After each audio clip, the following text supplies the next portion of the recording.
back with another puppet monster movie for you. Ghoulies 3. Ghoulies Go to College.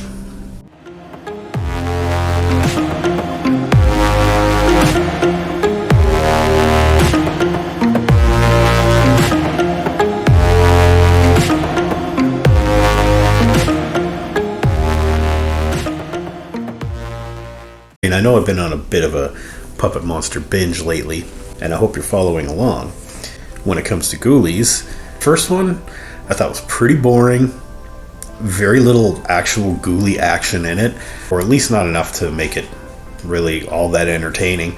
The second one I thought remedied a lot of those problems. It wasn't really that good. It was, a so bad it's good movie, because there was some really dumb stuff that happened in that movie, but it wasn't that entertaining. It was okay.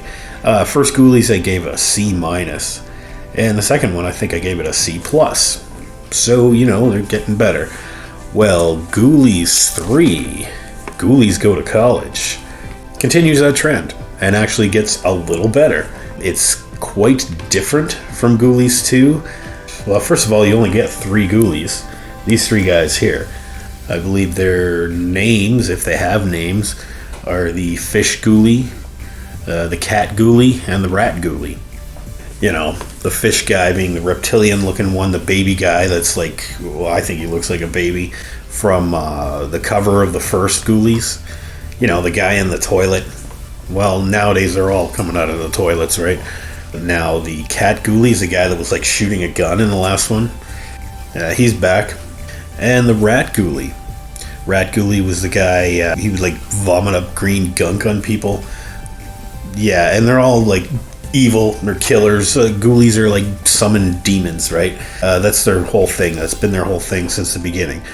Ghoulies 3 slims down the Ghoulies roster to these 3 guys, and it also gives them the ability, for the first time, to speak. You discover that in the very first opening scene where somebody, apparently like 20 years ago, uses a comic book to summon Ghoulies. Yeah, I know, right? Out of this like toilet bowl shaped altar portal thing. It looks really stupid, and as soon as they come out of it and they like attack this guy, they have the voices of, or the imitated voices of the Three Stooges. And they act like the Three Stooges. Literally. Like, they're the Three Googes. But they're far more evil than the Three Stooges. At least I think so.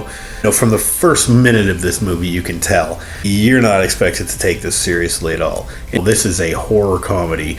It's kind of like Revenge of the Nerds, or Animal House, or another teen college comedy, sex comedy kind of thing, mixed with Ghoulies, mixed with the Three Stooges.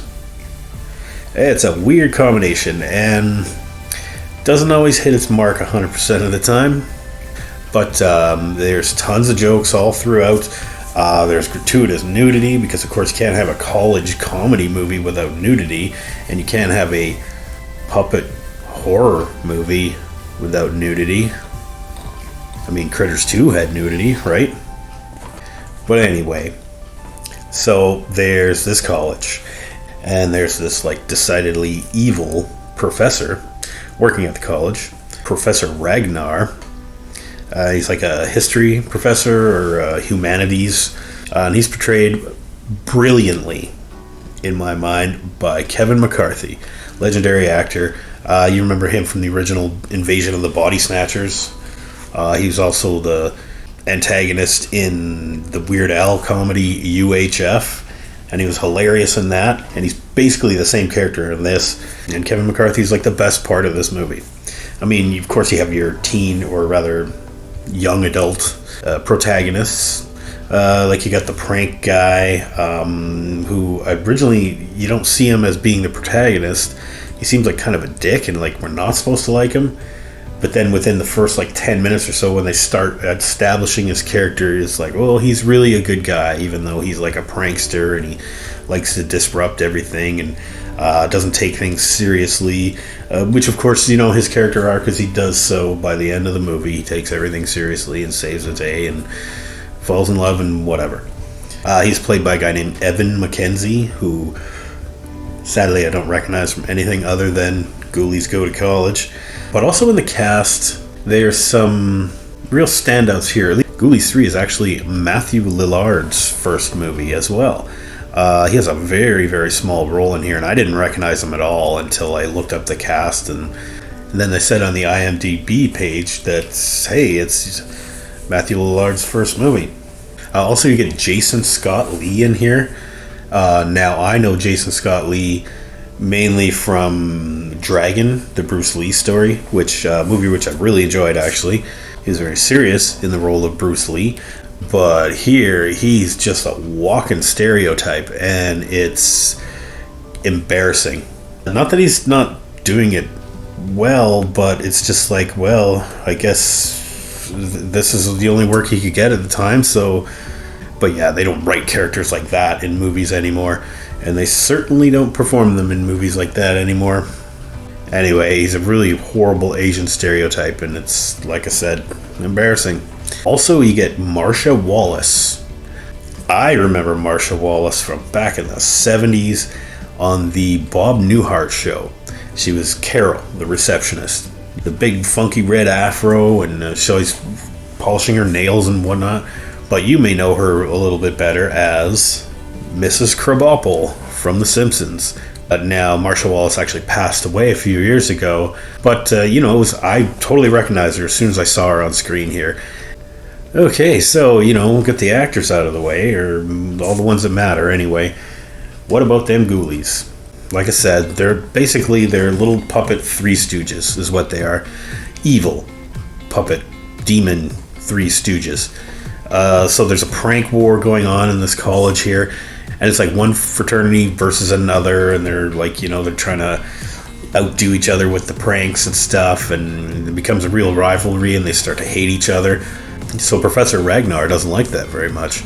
During one of his classes, as he's getting pranked by all these students and stuff, he confiscates this comic book from one of his students, and he gives it a read through.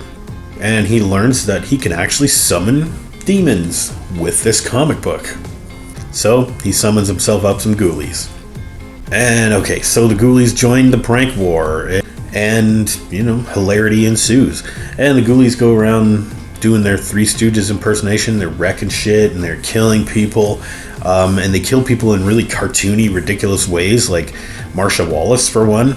She's like the school librarian, and they like pull out her tongue, but they keep pulling and pulling and pulling and pulling, and it's like 20 feet long, and then they wrap her up in it, and it's really dumb looking and really fake looking.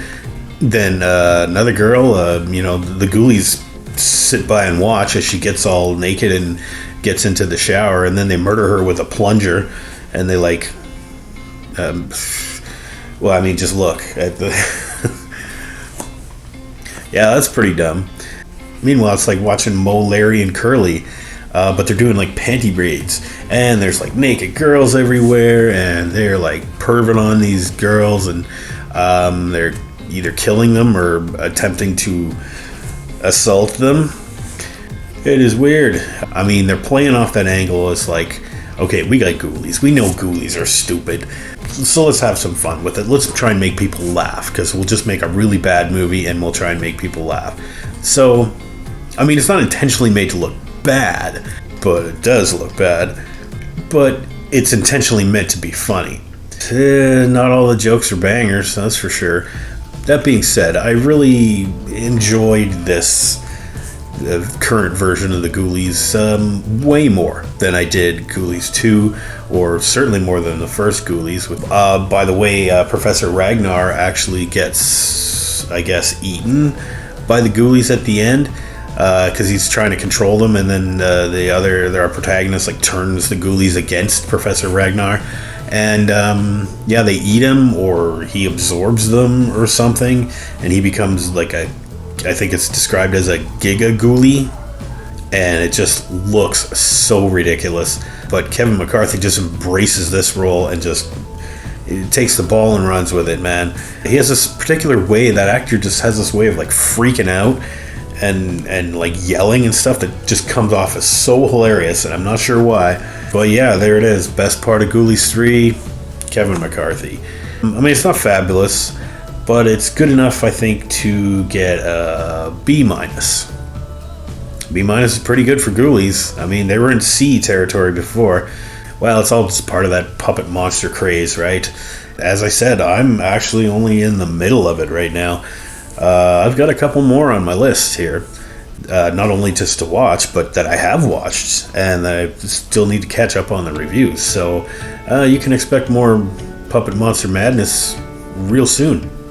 So until such time, have a good one, everybody.